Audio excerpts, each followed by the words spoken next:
Hello guys, welcome to another video of stock market funds happy steels limited. Guys IPO का आज day 3 का subscription of इनोरा जानेंगे। Live subscription GMP कितना चल रहा है, लिस्टिंग कितना मिलेगा, परफॉर्मेंस कैसा रहा, लास्ट डे अप्लाई करे या फिर फाइनल डिसीजन क्या है, इन सभी पॉइंट्स को डिस्कस करेंगे। और ये कोई रिकमेंडेशन वीडियो नहीं है, इसलिए जो भी फाइनल डिसीजन होगा अपनी रिस्क पर लीजिएगा। चलिए फ्रेंड्स, वीडियो को स्टार्ट करते हैं।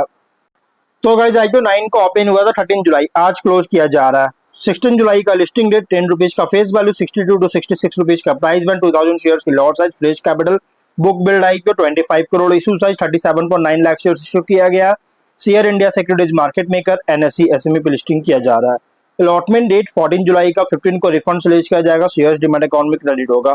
ऑफर दिया गया है QIB 28.4 एंकर में, और QIB को एंकर इंक्लूड नहीं करेंगे तो 19%, big HNI 4.5, small HNI 4.7, retail 33.3% offer दी गई है। रिटेल ओनली 2 लॉट अप्लाई कर सकते हैं, 4000 शेयर्स में 2.6 लाख पे करना पड़ेगा। Small HNI minimum 3 lot apply कर सकते हैं, 3.9 लाख पे करना पड़ेगा। मैक्सिमम 7 लॉट अप्लाई कर सकते हैं, 9.2 लाख पे करना पड़ेगा। Big HNI minimum 8 lot apply कर सकते हैं, 10.5 लाख पे करना पड़ेगा। मैक्सिमम कोई लिमिट नहीं है, लेकिन स्मॉल एचएनआई बिग एचएनआई में अगर 5 टाइम सब्सक्राइब होता है जिस भी कैटेगरी में, आपको मिनिमम लॉट होगा। जैसे small HNI only 3 lot, big HNI only 8 lot allotment होगा अगर 5 टाइम सब्सक्राइब होता है तो। एंकर से 7.1 करोड़ का फंड रेज कर चुका है। लेकिन अगर हम सब्सक्रिप्शन की बात करेंगे तो डे 2 डे सब्सक्रिप्शन अगर देखा जाए तो नो QIB में अंडर सब्सक्राइब, बाकी कैटेगरीज में बहुत ही स्ट्रॉन्ग सब्सक्राइब है। QIB 63% subscription, 7.2 lakh shares offer था, 4.5 लाख शेयर्स बीट किया, 3 करोड़ का 2 एप्लीकेशन सबमिट हुआ। लेकिन बिग एचएनआई 12.6 टाइम सब्सक्राइब है, 1.7 लाख शेयर्स ऑफर था, 21.4 लाख शेयर्स बीट किया, 14.1 करोड़ का।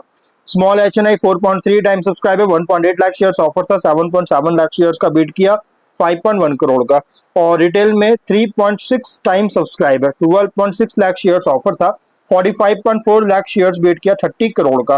टोटल हुआ 1136 एप्लीकेशन सब्सक्राइब देखने को मिल रहा है रिटेल में। और guys big HNI, small HNI और रिटेल बहुत ही स्ट्रॉन्ग सब्सक्राइब किया गया। टोटल 3.1 टाइम सब्सक्रिप्शन है, 79.1 लाख शेयर्स बीट किया, 52.2 करोड़ का, 1382 एप्लीकेशन सबमिट हुआ, जो कि गाइज हर एक कैटेगरीज में बहुत ही स्ट्रॉन्ग सब्सक्राइब है। और QIB गाइज वैसे सब्सक्राइब नहीं किया है, क्योंकि तो QIB क्या है, लास्ट डे में अप्लाई करते हैं, पहले QIB परफॉर्मेंस देखते हैं कैसे परफॉर्म कर रहा है, उसके बाद लास्ट डे में फाइनल डिसीजन लेते हैं। और जीएमपी है 14 रुपीज का, 21.2% का, एक मॉडरेट प्रीमियम पे लिस्टिंग एंड एक्सपेक्ट कर सकते हैं। 80 रुपीज का एस्टिमेटेड लिस्टिंग प्राइस, 28,000 रुपीज का एस्टिमेटेड प्रॉफिट सिंगल लॉट पर मिल सकता है। अगर हम बिजनेस की बात करेंगे तो कंपनी का जो बिजनेस है अगर देखा जाए तो ये मैन्युफैक्चरिंग और मार्केटिंग करता है सेफ्टी क्रिटिकल फोर्ज्ड और मशीन ट्रांसमिशन का, और कंपोनेंट्स ड्राइवलाइन है on end of highway vehicles और ईवीज एक्सेट्रा के लिए, जो कि कंपनी का। और ये हाईली कॉम्पिटिटिव फ्रैगमेंटेड सेगमेंट में ऑपरेट करे। इसके कॉम्पिटिटर की बात करें तो गाइज इसके पीयर्स अगर देखा जाए तो इसमें है EMM Force Autotech, cross limited, GNA axles, और इसके अलावा Anubhav plast, Kasturi metal composite, Shri Kanha stainless, ये सभी इसके कॉम्पिटिटर है। लेकिन अगर फाइनेंशियल देखा जाए तो टॉप लाइन में तो ग्रोथ है, लेकिन हाँ 24-25 में स्टैटिक था, टॉप लाइन कोई चीज नहीं किया था। लेकिन बॉटम लाइन देखिएगा तो इनकंसिस्टेंसी है, क्योंकि 25 में गिरावट आया और 26 में वापस से ग्रोथ देखने को मिल रहा है, बुश देखने को मिल रही है। और गाइस कैसे एक तरह से इनकंसिस्टेंसी परफॉर्मेंस है टॉप एंड बॉटम लाइन में। ऑब्जेक्टिव क्या है तो एडिशनल प्लांट मशीनरी परचेज करना चाहता है एग्जिस्टिंग मैन्युफैक्चरिंग यूनिट में के लिए, जिसमें कैपेक्स करेगा, लोन का रीपेमेंट या पेमेंट करना चाहती है, जनरल कॉर्पोरेट पर्पस के लिए फंडिंग चाहता है। Ratios ROE 19.5, ROCE 20.9, RONW 17.7, PAT margin 7.5, EBITDA margin 16.1% का, debt equity 1.2, PB 1.7, P ratio 9.7 time का, promoter holding pre ratio 99.3, post 73% का, मार्केट कैप 94.3 करोड़ के अराउंड होगा। देखिए इसके रिसेंट फाइनेंशियल डेटा के अकॉर्डिंग प्राइस बैंड जो रखा गया है एग्रेसिव, बहुत ही ज्यादा प्राइस रखी गई। कंपनी का जो प्राइस बैंड है गाइस बहुत ही एग्रेसिव प्राइस रखा गया है। लेकिन अगर हम इसके स्वॉट एनालिसिस करेंगे तो स्ट्रेंथ अगर देखा जाए तो steel products engineering manufacturing sector में ऑपरेट करता है, range of steel products manufacture करता है, जो कि आगे इंफ्रास्ट्रक्चर कंस्ट्रक्शन इंडस्ट्रियल एप्लीकेशंस को कैटर कर रही है। मैन्युफैक्चरिंग फैसिलिटीज भी स्टैब्लिश कर चुका है, जिससे क्वालिटी कंट्रोल और प्रोडक्शन इफिशियंसी सपोर्ट करता है। डाइवर्सिफाइड कस्टमर बेस है मल्टीपल इंडस्ट्रियल सेक्टर्स में जिससे सिंगल इंडस्ट्री पर डिपेंडेंस रिड्यूस करता है। लेकिन इंफ्रास्ट्रक्चर डेवलपमेंट इंडस्ट्रियल एक्सपेंशन से जो इंक्रीज हो रहा है इससे कंपनी को बेनिफिट मिलता है। अगर हम बात करें लॉन्ग टर्म कस्टमर रिलेशनशिप, जो कि रिपीट बिजनेस और रेवेन्यू विजिबिलिटी सपोर्ट करता है। बट वीकनेस अगर देखा जाए तो बिजनेस हाईली डिपेंड करता है स्टिल डिमांड इंफ्रास्ट्रक्चर स्पेंडिंग पर। प्रॉफिटेबिलिटी भी अफेक्ट कर सकता है स्टील और रॉ मटेरियल प्राइसेस में फ्लक्चुएशन के कारण। वर्किंग कैपिटल इंटेंसिव है, इन्वेंट्री और सिविल रिक्वायरमेंट्स के कारण स्केल रिलेटिवली बहुत ही स्मॉलर है। लार्ज इंटीग्रेटेड स्टील मैन्युफैक्चरर के कंपैरिजन में बिजनेस परफॉर्मेंस डिपेंड करता है इंडस्ट्रियल और कंस्ट्रक्शन एक्टिविटी पर। लेकिन अपॉर्चुनिटीज की बात करें तो डिमांड ग्रो कर रही है स्टील प्रोडक्ट्स के लिए इंफ्रास्ट्रक्चर, कंस्ट्रक्शन, मैन्युफैक्चरिंग सेक्टर्स के द्वारा, और वैल्यू एडेड स्टील प्रोडक्ट्स के में एक्सपैंड कर रहा है जिससे मार्जिन इंप्रूव कर सकता है। गवर्नमेंट इन्वेस्टमेंट इंक्रीज हो रहा है इंफ्रास्ट्रक्चर में जिससे लॉन्ग टर्म ग्रोथ सपोर्ट करता है।